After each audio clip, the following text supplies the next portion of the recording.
여러분 안녕하십니까? 원투펀치 초고품격 레드 시간이 다시 돌아왔습니다. 자, 오늘 이제 초고품격 레드에서 이명철 해설위원님과 더불어서 전해드릴 말씀은 리버풀 대 레알 마드리드의 UEFA 챔피언스리그 결승전, 대한민국 시각으로 일요일 새벽이죠. 네, 일요일 새벽에 벌어질 챔피언스리그 결승전에 관한 간결한 프리뷰를 진행해 드리도록 하겠습니다. 이 프리뷰에서 가장 먼저 나오는 게 뭐겠습니까? 이날 어떤 선수들이 대체로 출전할 수 있느냐 혹은 출전할 수 없느냐, 부상자 및 예상 어떤 선발 라인업에 관해서 먼저 이명철 해설위원께서 말씀을 해주시죠. 한 팀씩 부상자도 얘기하고 라인업과 부상자를 같이 좀 얘기를 해볼게요. 네.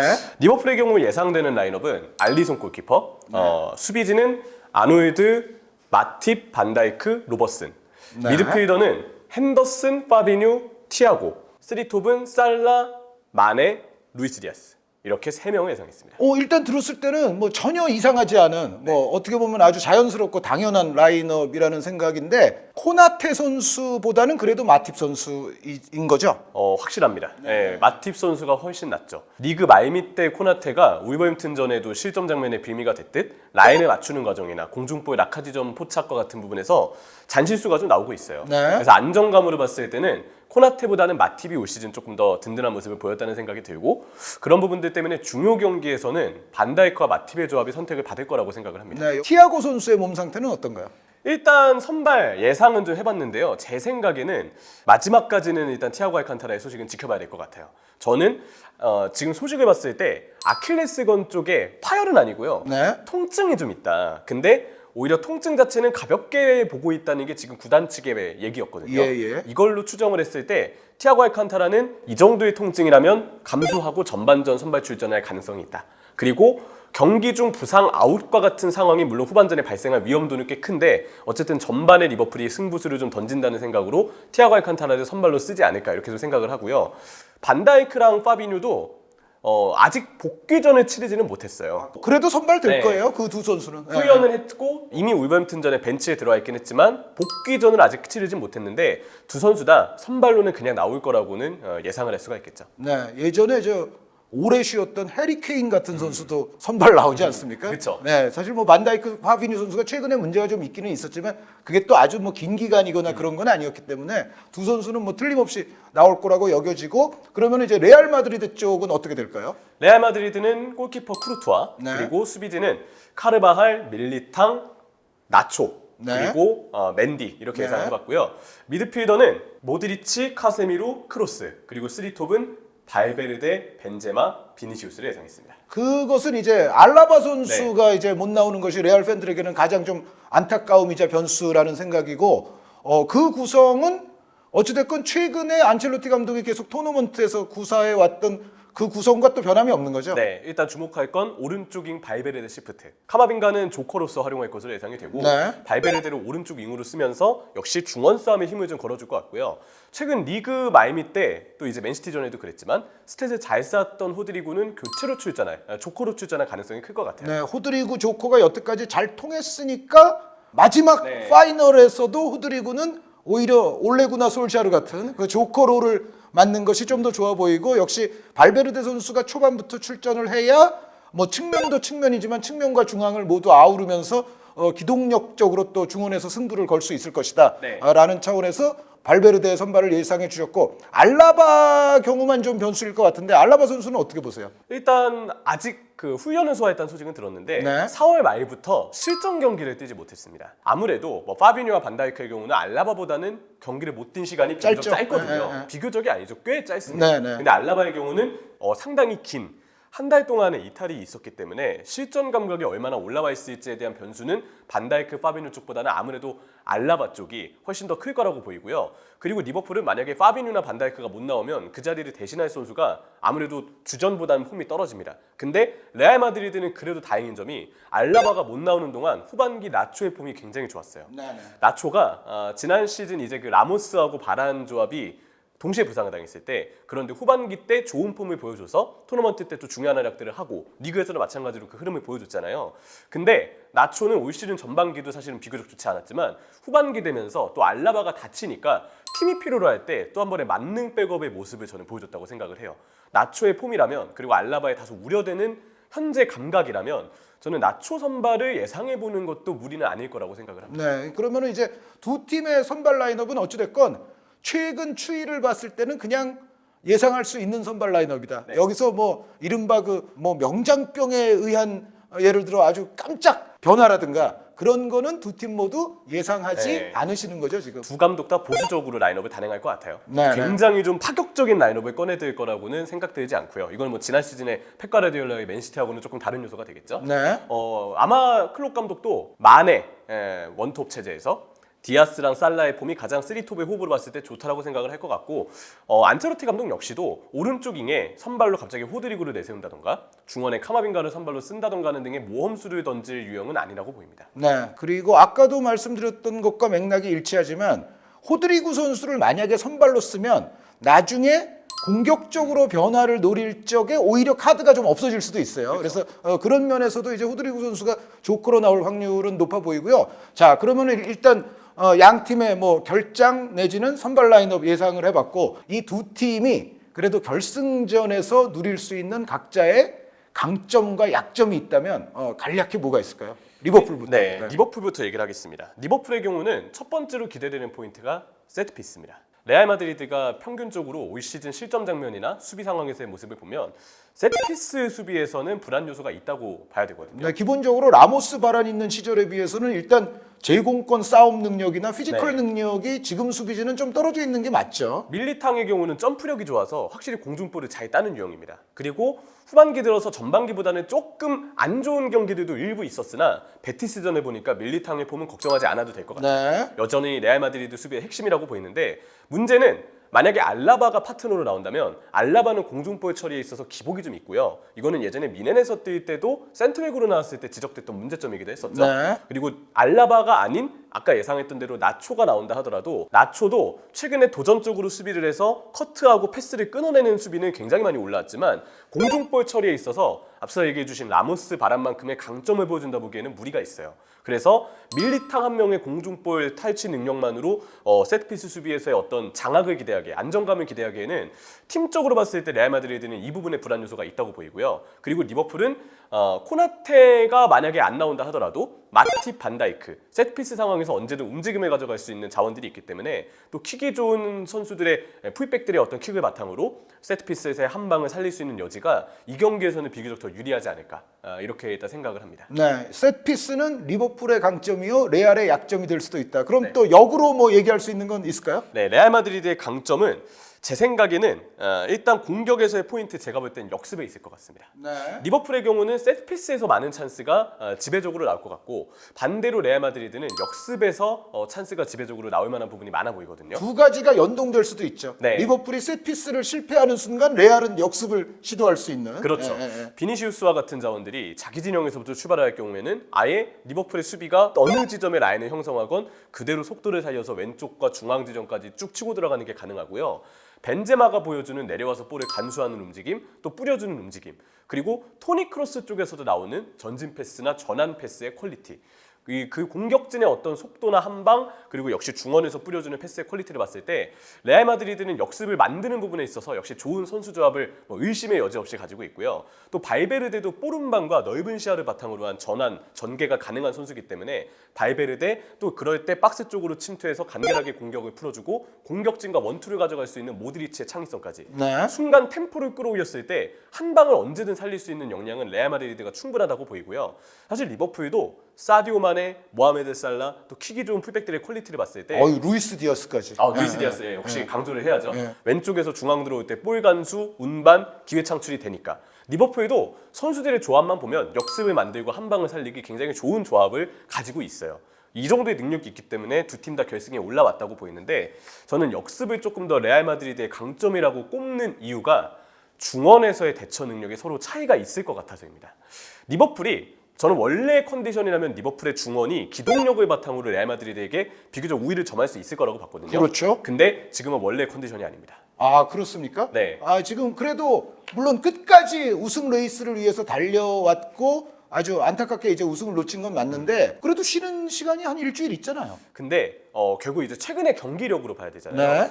그 일주일을 쉬었지만 우리가 약간 그런 것도 있는 것 같아요. 목을 저희가 좀 많이 쓰다 보니까 가끔 방송을 하다 보면 컨디션에 목이 좀 저하가 되고 목이 잠기거나 갈라지거나 내 목소리가 안 나오거나 이런 일들이 좀 많잖아요. 아 이거는 중계해 봤어야 알 수 있는 건데 그렇죠. 네. 사실은 당연히 뭐 어느 종목을 막론하고 선수들의 경우에는 저희가 당일 컨디션, 당일 네. 폼 뭐 이런 얘기를 많이 하잖아요. 그런데 사실은 이 중계진도 이 당일의 폼과 컨디션이 굉장히 왔다 갔다 해요. 그렇죠. 그래서 정말 좀 안 좋은 날에는 뭐 소리도 그렇고 뭐 여러 가지 컨디션이 좀 안 좋게 나갈 때가 있고요. 네. 아주 왕성하고 팔팔한 날에는 또 중계가 뭐 저절로 잘 될 때도 있고 뭐 하여튼 그렇습니다. 요거는 해봐야 알 수 있습니다. 네. 그런 좀 어려운 점이 있는데 네. 그 저희끼리 얘기할 때도 그런 얘기를 많이 합니다. 목이 안 좋은 거는 하루 쉰다고 돌아오는 게 아니다. 아 그렇죠. 네. 최소한 한 3일 이상은 쉬어야 될 거예요. 맞아요. 네. 근데 운동선수의 기준으로는 당연히 몸의 부하가 더 크기 때문에 그동안에 누적됐던 피로가 일주일을 쉰다고 해서 확실히 올라올 거라고 보이지는 않아요. 아 네. 네. 그래서 제 생각에는 리버풀은 2월, 3월에 보여줬던 어떤 내용들보다는 확실히 중원의 기동력은 지금 떨어져 있다고 보는 게 맞는 것 같고 결정적으로 파비뉴와 티아고의 부상 리스크, 조던 앤더슨의 폼이 중반기 때보다 많이 떨어졌거든요. 네. 그런 점들 때문에 최근 흐름은 오히려 레알 마드리드 쪽의 중원이 조금 더 흐름을 잡고 갈 가능성이 있다고 봐요. 그래서 역습을 만났을 때 리버풀의 경우는 티아고나 파비뉴 쪽의 폼에 따라서 그리고 조던 앤더슨도 최근에 좀 수비 복귀 속도가 늦어졌거든요. 중원 사이의 간격이 레알 마드리드의 발빠른 공격진, 볼을 뿌려줄 수 있는 미드필더들 그 선수들에게 사이사이 공간을 내주면서 역습을 허용할 공산이 좀 있다고 보이고요. 반대로 레알 마드리드의 경우는 발베르데 시프트를 쓴다면 충분히 발베르데 기동력 커버 그리고 카세미로가 또 맨시티전과 다르게 수비와 미드필더 사이 공간을 커버할 수 있기 때문에 카세미로 여기에 발베르데 또 압박과 센터 서클 지점까지 상대에 대한 지연까지 가능한 모드리치의 기동력 이런 부분들을 보면 충분히 레알 마드리드가 리버풀보다는 간격 자체를 좁히는 수비가 용이해질 거라는 생각이 들어요. 네. 근데 모드리치의 기동력 그러니까 그분이 연세가 굉장히 높으신데 네. 어떻게 보면 그래도 레알은 최근에 몇 경기를 좀 편안하게 치르긴 했었기 때문에 뭔가 좀 이 경기에서 폭발시키기 위한 네. 체력을 좀 축적해 둔 거는 사실인데 예전부터 임 의원님과 그런 얘기를 많이 했지만 그래서 사실 체력적인 부분에서는 레알이 분명히 좀 강점을 누릴 수 있지만 그 대신 레알이 좀 편안한 경기를 몇 차례 치르다 보면 그 떨어지는 텐션, 떨어지는 긴장감 요런 부분은 레알의 혹시 약점이 될 수 있지 않을까요? 네, 아예 그냥 연거퍼서 얘기를 하면 좋을 것 같아요. 예. 제가 생각했던 레알의 두 번째 강점이 체력이거든요. 네. 예, 체력적인 부분인데 근데 제 생각에는 감각 역시 우려를 해볼만 하고 지금 라리가의 우승 확정을 한 이후의 퍼포먼스를 보면 레알 마드리드가 비교적 역시 한창 때보다는 리그 결과가 좋진 않거든요. 중요성이 떨어진 거는 물론 고려를 해야 되겠지만요. 로테이션도 많이 시켰죠. 네. 충분히. 예. 근데 제 생각에는 그러한 감각적인 우려보다는 체력적인 우세가 레알 마드리드한테는 조금 더 크게 작용을 할 것 같습니다. 아 텐션 떨어지는 것보다는 그래도 체력 세이비한 게 좀 낫다. 아무래도 리그에서의 좀 좋지 않았던 최근의 결과들은 로테이션까지 많이 가동하면서 의도된 부분이 역시 있다고 보이고요. 또 하나는 레알 마드리드에는 이 상당한 베테랑들이 있습니다. 네. 벤제마, 모드리치, 크로스와 같은 선수들, 또 카세미르 역시도 마찬가지고 이 카르바리라든지 이런 자원들은 이미 이 리그와 챔피언스리그의 어떤 간격을 두고 우리가 후반부 때 결승을 앞두고 어떻게 준비를 해야 되는지에 대해서 경험 자체가 너무 충분한 선수들이라고 생각해요. 아 그러니까 한 경기 최후의 일전을 위해서 네. 뭔가 계속 준비를 하고 있었을 것이다. 물론 네. 리버풀도 2018-19 시즌에 챔피언스리그 우승을 했기 때문에 우승을 아예 하지 못한 사례와 비교했을 때 어떻게 일정을 관리해야 되는지는 역시 노하우가 있습니다. 네. 근데 노하우는 있지만 리버풀은 상황에 따라주지 않았어요. 그렇죠. 레알과 비교했을 때 최종전까지 그리고 최종전 1분 1초까지 계속 가능성을 살펴봤어야 됐기 때문에 울브스전도 마지막에 체력 안배 못하고 끝까지 선수들이 뛰었거든요. 거기에 따른 체력적인 부하가 있고 주중 주말 FA컵 결승까지 치르는 상황에서 나왔던 빡센 일정들 아주 빡빡했던 일정들 때문에 리버풀은 체력적인 부분이 많이 떨어져 있고 레알 마드리드는 감각의 우려보다는 긴장감의 우려보다는 체력적인 우세, 유리함이 역시 더 크다고 생각을 합니다. 뭐 리버풀 팬이 이렇게 말씀하시니까 믿어야죠. 아니 근데 혹시 네. 영레발 거시는 거는 아니죠. 좀 티났나요? 아니 최대한 그래도 초고품격 레드 아닙니까? 아, 그럼요. 여기서는 영레발보다 최대한 그 객관적으로 좀 해주세요. 근데 이제 이건 농담이고 네. 영내발이 아닙니다. 네, 그동안 네. 봐왔던 어떤 포인트를 봤을 때 리버풀의 두 번째 생각하는 강점은요. 측면 활용에 있습니다. 네. 이 측면 활용은 앞서 말씀드린 것처럼 레알 마드리드는 체력적인 우위가 있고 중원에서의 강점을 만들 가능성이 큽니다. 이 경기의 평균적인 수비 라인은 레알 마드리드보다 리버풀이 좀 더 높을 거라고 생각해요. 아니 당연하죠. 네. 아무래도 이거는 측면을 지배할 수 있는 능력의 차이 때문인데 네. 물론 레알 마드리드도 측면 주도권을 내준다고 해도 비니시우스 또 발베르데 여기에 벤제마도 순간 측면 연계에 참여해서 언제든 측면의 속도나 어떤 위력을 더할 수 있지만 그냥 평균적인 시간으로 놓고 보면 그 측면에서 조금 더 볼을 오래 잡고 그 측면에서 조금 더 높은 위치의 볼을 좀 순환하고 이를 바탕으로 수비 라인을 높게 유지할 수 있는 건 리버풀 쪽일 거라고 생각해요. 이 측면 쪽의 얘기는 결국 레알 마드리드의 측면 약점과도 얘기를 해야 되는데 카르바알이 다행히 후반기 들어서 폼이 좋아졌습니다. 네, 결정적인 최근 토너먼트에서는 폼이 좋았어요. 전반기 때 그리고 엘클라시코 때 아무래도 이 오른쪽 수비로 나왔을 때 1대1 수비에서 좀 아쉬운 모습들이 보였고 그간에 누적됐던 부상의 여파로 신체 능력이 떨어진 듯 보였거든요. 근데 후반기 들어서 다행히 카르바알이 조금씩 좋아지는 모습을 보여줬고 분명 수비적인 안정감을 찾았다고 볼 만합니다. 하지만 아직 카르바알이 가장 껄끄럽게 대할 수밖에 없는 유형은 신체 능력이 좋은 선수들이라고 생각해요. 그 루이스 디아스 선수가 이 아크로바틱하고 네. 이 피지컬한 플레이가 되잖아요. 아무래도 발베르데는 로버슨 쪽을 커버할 것이고 발베르데의 활동량이라면 티아고가 나왔을 때 티아고 쪽에 대한 압박과 견제까지 같이 할 수 있을 거예요. 네. 근데 발베르데가 3명까지 다 맞긴 힘들거든요. 그렇죠. 결국 카르바알이 한 명 정도는 꽉 묶어주는 수비를 해야 되는데 루이스 디아스 또 가짜 9번으로 마네가 나왔을 때 왼쪽으로 주로도 빠지거든요. 네. 그러면 이쪽에 대한 신체 능력상의 부하가 많이 찾아올 거기 때문에 카르바알 입장에서는 아무래도 좀 부담이 있을 거라고 보이고요. 루이스 디아스 혹은 사디오 마네를 상대해야 된다면 확연히 그쪽에서는 카르바알 선수에게는 피지컬적인 약점이 좀 부각될 공산이 크죠. 또 하나의 불안점, 레알 마드리드의 불안점은 결국은 이 페를랑 맨디 쪽입니다.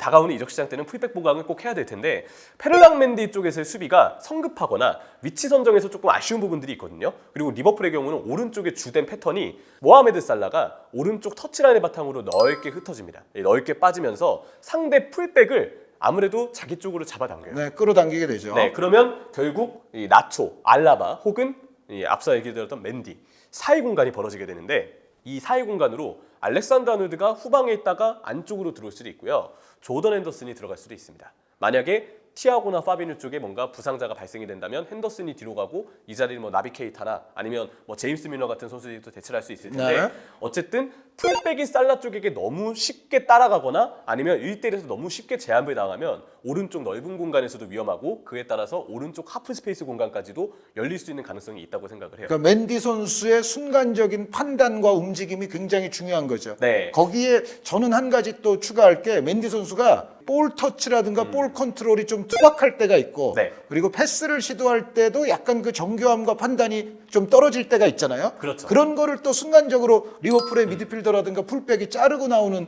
그런 또 공격도 가능하기 때문에 그 맨디 선수 네. 쪽이 확실히 이른바 위키 스트링크? 레알 마드리드의 좀 약한 고리인 것만큼은 틀림은 없는 것 같아요. 저는 그래서 토니 크로스가 나올 수밖에 없고 또 나와야 한다고도 생각해요. 결국 맨디 쪽에서의 빌드업이 워낙에 아쉽다 보니까 토니 크로스가 이 부분을 좀 분담해 주는 것도 필요하거든요. 그런데 이제 수비도 크로스 네. 선수가 맨디와 더불어서 잘해줄 필요가 있죠. 그렇죠. 근데 네. 그러기에는 앞서 얘기 드린 하프 스페이스 쪽의 커버. 결국 이 하프 스페이스 쪽 커버를 크로스가 온전히 다 막기에는 부담이 생길 수밖에 없기 때문에 측면 쪽은 리버풀이 유리하게 가져갈 가능성이 있다고 보입니다. 풀백은 로버슨 왼쪽 정말 활개하면서 들어갈 것이고 루이스 디아스의 상대 풀백과의 1대1. 여기에 티아고가 나올지 밀너가 나올지 커티스 존스가 나올지 모르겠지만 왼쪽은 비교적 중앙 미드필더가 뒤에서 볼 줄기를 좀 잡아줄 것 같고요. 오른쪽은 아놀드가 후방에서 볼 줄기를 잡아주고 오른쪽 중앙 미드필더의 하프 스페이스 침투, 살라의 폭을 넓히는 움직임, 그리고 살라가 순간 안쪽으로 들어왔을 때 쓰리톱의 스위칭. 이 정도로 리버풀의 측면 패턴은 예상해 볼 수가 있겠죠. 네. 왜냐하면 리버풀은 강점을 2개 준비했고요. 레알 마드리드도 2개를 준비하려고 했는데 여기에 플러스 알파로 저 하나를 더 붙이고 싶어요. 아, 레알에 오히려 하나 더 주신다고요? 네, 하나. 조커의 역량입니다. 아, 네. 아니 여보세요. 그 리버풀에도 조타 선수 있잖아요. 아, 조타가요? 네. 최근에 볼을 못 넣고 있어요. 아, 그건 네. 아닌데. 아니, 아니 그래도 조타가 한때 네. 아주 좋았죠. 네. 제가 사실 이것만큼은 인정하겠습니다. 조타에 대한 평가는 제가 또 팬이기 때문에 네. 그때 그 클래식 얘기할 때 클래식 방송 때도 장현님이 저 살라 안 꼽으신 거에 대해서 이게 팬이어서도 엄격하게 본 걸 수도 있다라고 말씀해 주셨잖아요. 저는 그거 되게 동의하거든요. 조타의 경우도 오래 보면은 그 생각이 들어요. 골 못 넣는 조타는 한 명의 영향력이 되지 않는다. 아, 네. 그러니까 연계라든가 동료들과의 어떤 경기에서 미치는 영향력 자체는 기본적으로 큰 유형의 선수는 아니죠. 네. 그러니까 조타에게 필요한 거는 결국은 공격 포인트가 필요한 건데 그게 부진해지기 시작하면 사실은 효용 가치가 좀 떨어진다는 얘기죠. 그래서 지우고 조타의 경우는 오히려 선발로 나오면 굉장히 우려스럽고 교체로 나온다고 해도 위력을 보여줄지에 대해서는 의문이 남아요. 또 레알 마드리드가 어쨌든 밀리탕이라는 건재한 중앙 수비가 있고 그쪽을 커버할 수 있는 카세미로에 뭐 나초가 될지 알라바가 될지 모르겠지만 제 생각에는 나초가 나올 시 훨씬 더 안정된 수비가 비교적 보장이 된다고 보거든요. 그러면 조타가 가운데로 들어온다고 해도 상대를 뚫어낼 수 있는 상황을 만들기는 쉽지 않을 것이고 또 하나 레알의 수비를 얘기할 때 그 얘기를 빠뜨렸네요. 쿠르투아의 선방 능력. 네. 네, 이 부분 또한 역시 상당한 장벽이 있을 거예요. 아이 근데 뭐 알리송 보유팀이 뭐 쿠르투아 네. 때문에 뭐 불리하다 이런 식으로 말씀하시면 안 되죠. 알리송도 역시 강점이 하나 있어요. 아까 레알 마드리드의 역습을 이제 장점이 될 거다. 근데 알리송이 이제 리베로 스위퍼 역할을 네. 잘할 테니까. 그러면 알리송이 나와서 처리하는 그 성공률은 올 시즌 웬만한 골키퍼들 비교했을 때 저는 알리송이 스위퍼 키퍼로서도 1, 2위를 다툴 수 있다고 보거든요. 네. 어디까지나 넓은 범위를 커버하는 부분에 있어서는 그 부분에 있어서는 알리송 골키퍼가 역시 레알 마드리드의 역습을 저지할 수 있는 상당한 공신이 되겠고 반대로 리버풀의 어떤 공격진의 개인 역량으로 인한 찬스가 나왔을 때 그걸 막아내는 데 있어서는 쿠르투아의 선방 능력이 역시 기대할 수 있는 여지가 있겠죠. 다시 조커 얘기로 넘어오면 조타가 최근에 이런 어떤 선수로서의 공격수로서의 가치가 좀 떨어져 있고 오리기가 못 나오는 게 저는 상당히 아쉬워요. 네. 오리기가 아마 부상으로 결국 지금 빠질 것이 매우 유력해 보이는데 디보크 오리기라도 나왔다면 오히려 조타 또 피지컬적으로 약점이 있는 미나미노 타쿠미야 같은 자원들이 조커로서의 효용이 떨어질 때 오리기가 오히려 나와주면서 또 결승전에 득점도 해봤던 선수이기 때문에 그 중요한 순간에는 오리기가 아니라 우리기 아닙니까? 우리기? 그렇죠. 네. 디보크 오리기가 되는 걸 좀 노려봤는데 네. 아마 못 나올 것 같아요. 그래서 조커의 무게감은 저는 더 상대적으로 더 적다고 봤고요. 그리고 또 하나는 이제 레알 마드리드 쪽에 벤치를 봐야 되는데 레알 마드리드는 발베르데가 오른쪽 윙으로 선발에 나온다는 걸 가정했을 때 조금 레알 마드리드가 상황상 흐름적으로 좀 밀린다. 그러면 카마빙가를 투입해서 중원의 기동력을 강화하고 동시에 전진성도 올릴 수 있는 효과가 있고요. 또 하나는 상대가 라인을 좀 올리고 상대 쪽으로 흐름이 넘어가 있다. 그리고 우리 입장에서 골이 좀 필요하다라고 느꼈을 때 조커로서 최근 상당한 가치가 있는 호드리구가 또 카드로 대기하고 있습니다. 그러니까 호드리고 카마빙가는 어쨌든 확실한 카드가 될 것이고 네. 그리고 예를 들어 뭐 토니 크로스 선수의 체력이 좀 떨어져 보일 때는 언제든 예를 들어 뭐 발베르데 선수를 중원으로 돌리면서 호드리구 선수를 또 윙으로 출전시킬 수도 있고 그러니까 레알도 사실은 그렇게 조커가 지금 많은 벤치는 아니에요. 네. 그러니까 아시다시피 아자르 선수, 베일 선수 이제 이런 선수들의 문제 때문에 사실 절대량으로 보면 조커가 많지 않은데 그럼에도 불구하고 최근 경기들에서 보면 확실하게 쓸 수 있는 패턴과 조건은 있기는 있었죠. 그렇죠. 이제 그런 부분들이 아마 이명철 네. 해설위원께서 말씀하시는 그런 포인트가 아닐까 생각이 드는데 자 그럼 이 경기에 또 좀 중요한 추가적인 요소가 있다면 뭐가 있을까요? 부상자의 여파가 어느 팀에게 따라올지를 보고 싶다. 네. 그러니까 이제 아까 말씀하신 대로 리버풀이 일부 선수들의 핏이 약간 우려가 되는 네. 부분이 있고 레알 같은 경우는 알라바 선수가 활용되지 못할 가능성이 높은데 그 부분의 약점이 이제 나초 선수가 요즘처럼 잘해서 잘 메우면 상관이 없지만 만약에 나초 쪽에서 만약에 또 문제가 생기거나 하게 되면 알라바의 빈자리가 그리워질 수가 있겠죠. 네. 예. 그리고 알라바는 수비적으로는 나초가 최근 더 단단함을 보였다 볼 수 있겠지만 공격적인 부분에서의 그 관여 능력이 있잖아요. 네. 알라바가 쭉 볼을 끌고 가면서 순간 왼쪽에 어떤 빌더 상황을 만들어주고 토니 크로스와 같은 자원들이 좀 더 올라가서 공격에 가담될 수 있게끔 조성해주는 건 알라바의 운반 능력과 배급 능력이 있다고 보거든요. 거기에 이제 세트 플레이 걸렸을 때는 또 왼발 네. 능력을 거기서 발휘할 수도 있고. 물론 이제 나초도 최근 빌드업이 꽤 괜찮고 그냥 전반적인 폼이 나초도 꽤 올라오긴 했지만 왼발 센터백으로서 또 전진을 좋아하는 알라바가 보여줄 수 있는 어떤 그 특별함이 부상으로 만약 못 나올 시에는 빠질 수밖에 없다는 점 그런 부분들은 조금 아쉽게 다가올 수 있고요. 그리고 리버풀 입장에서 불안 요소는 파비뉴가 이번 경기가 부상 복귀 첫 경기라는 건 상당히 위험 요소입니다. 파비뉴가 시즌마다 한 번씩 부상을 당하는데 부상을 당하고 복귀했을 때 복귀 전에 잘했던 경우가 거의 없어요. 이거는 리버풀 관찰자기 때문에 네. 믿어야 될 것 같은데요. 그 리버풀이 뭐 이제 모든 팀마다 그런 유형의 선수들이 있는데요. 나와서 바로 잘하는 선수도 있잖아요. 티아고 알칸타라가 대표적이죠. 네. 근데 그러지 않은 선수들도 있어요. 알렉산더 아놀드랑 파비누는 제가 본 체감상 부상에서 돌아오고 폼이 올라올 때까지 몇 경기 정도는 준비 기간이 필요한 선수들입니다. 알렉산더 아놀드도 부상 복귀 직후의 경기를 보면 킥의 퀄리티가 좀 아쉽거나 전진할 때 위치나 어떤 움직임이 좀 아쉬워서 몸이 좀 둔해 보이는 그런 느낌이 들 때가 있었고요. 파비뉴의 경우도 원래는 이 자리에서 상당히 넓은 범위를 커버하고 역시 수비적으로나 패스에 있어서 보탬이 되는 선수인데 부상으로 인한 여파가 있을 때는 커버 범위가 좀 좁아지거나 아니면 몸놀림이 둔해지면서 1대1에서 뚫리거나 1대1에서 뚫린다면 뭐 비니시우스, 발베르데 이런 자원들한테 고전을 할 가능성도 있겠죠. 그리고 또 하나는 파비뉴가 빌드업을 할 때 보면 압박을 받았을 때 왼발 활용을 잘 하지 않습니다. 오른발 쪽으로 아무래도 볼을 좀 많이 잡아두고 그 오른발에 의지해서 볼을 좀 처리하는데 이게 부상 복귀한 직후 타이밍에는 좀 더 보여요. 그러면 아마 레알 마드리드 노련한 상대가 인터셉트를 더 노릴 네. 수가 있다. 정말 노련한 모드리치, 크로스, 카세미루, 그리고 벤제마가 벤제마. 살금살금 뒤에서부터 와서 뺏어가는 경우도 꽤 있어요. 파비뉴가 그 부분이 좀 걱정스러워요. 그런 부분들이 리버풀 입장에서는 부상에 대한 리스크가 좀 있을 것 같고요. 그리고 티아고가 뭐 예상은 했지만 만약에 전반에 못 나온다면 케이타가 나올 텐데 케이타는 최근까지도 폼이 등번호 값을 못한 채로 좋지 않고요.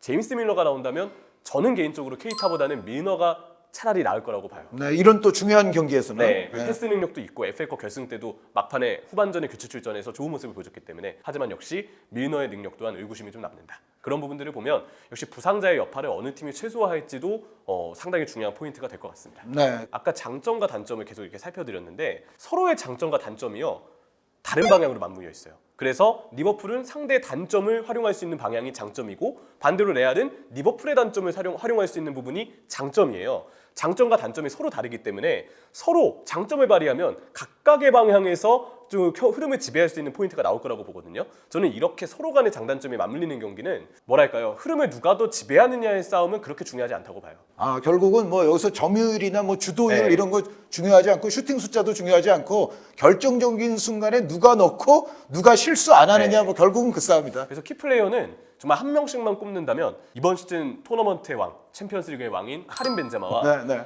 이제 살아나야 될 그래도 울버햄튼전에 골을 넣었던 공동 득점왕 모하메드 살라를 꼽고 싶습니다. 명쾌하네요. 네. 네. 벤제마 대 살라다. 그렇죠. 네. 벤제마 그 기록만 좀 말씀드리고 싶어요. 제가 준비한 그 챔피언스리그 토너먼트에서의 기록들이 있는데 지금 토너먼트에서 5경기 연속 득점을 하고 있고요. 이번 결승에서도 골을 넣으면 크리스티아노 호날두의 6경기 연속골과 타이를 이룰 수 있어요. 네.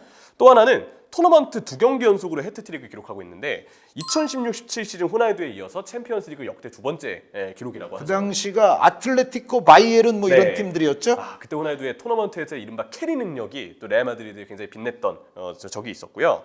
또 하나는 챔피언스리그 올 시즌 벤제마가 15골인데 충분히 단일 시즌 최다 득점인 2013-14 시즌 호날두의 17골과의 경쟁이 아직까지 남아 있습니다. 그리고 또 하나는 리버풀 상대로 최근 5경기 4골입니다. 카림 벤제마는 리버풀의 킬러다운 면모가 있고 분명 파비뉴 혹은 마팁 반다이크 상황에 따라서는 알리송까지 적극적으로 압박을 걸면서 공수 양면에서 벤제마의 존재감은 매우 클 거라고 생각합니다. 혹시 마지막으로 이 경기에 대한 어떤 기대감이랄지 네. 하시고 싶은 말씀 있으신가요?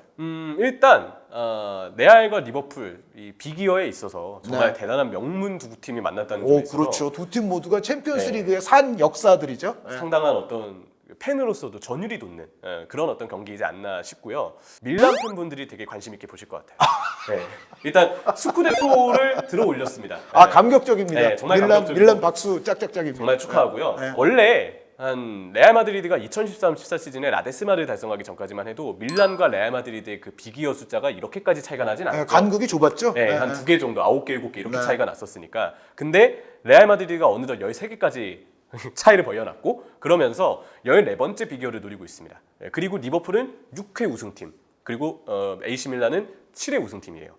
어느 팀이 우승할지에 대해서 밀란 팬분들이 관심이 많으실 것 같은데 만약에 레알이 14번째 우승을 차지한다고 하면 이제는 너무 차이가 벌어졌어요. 정말 우리도 이제 내년에 챔피언스리그 도전하겠지만 참 저 팀 잘 나간다 이런 느낌으로 좀 레알 마드리드를 멀리 바라보실 것 같고 그리고 리버풀이 우승하면 7회 따라잡혔고. 네. 그러니까 아마 밀란 팬분들은 이쪽에 더 그 약간 스트레스가 있으실 것 같아요. 그리고 또 하나는 역시 안첼로티 감독과의 스토리에 관련된 얘기인데 이 안첼로티도 이 녹화일 기준으로 방금 했던 인터뷰 내용을 보니까 이스탄불의 그 기적 혹은 이스탄불의 참사라고 불리죠. 그 얘기를 많이 했대요. 밀란에 여전히 남아있는 밀란 팬들이 나한테 연락을 했는데 제발 리버풀은 잡아달라고 그렇게 현지 밀란 팬분들이 바람을 이렇게 얘기했다고 합니다. 그 이상하게 레알이 그 서포터로 지금 밀란을 등에 업고 있네요. 네. 그렇다고 봐야죠. 네. 네, 그 정도로 이제 안첼로티 감독도 감정이 있고 뭐 리버풀 역시도 역시 이 비기어에 대한 어떤 동기부여가 있겠지만 밀란 팬분들은 또 이러한 어떤 구도가 있다. 이런 또 재미있는 포인트까지도 이번 결승에 대해서는 말씀을 좀 드리고 싶었습니다. 이명철 해설위원이 아주 깨알 같은 이 결승에 은근히 가장 관심이 있을 법한 유럽의 클럽이 하나 있다면 AC 밀란일 것이다.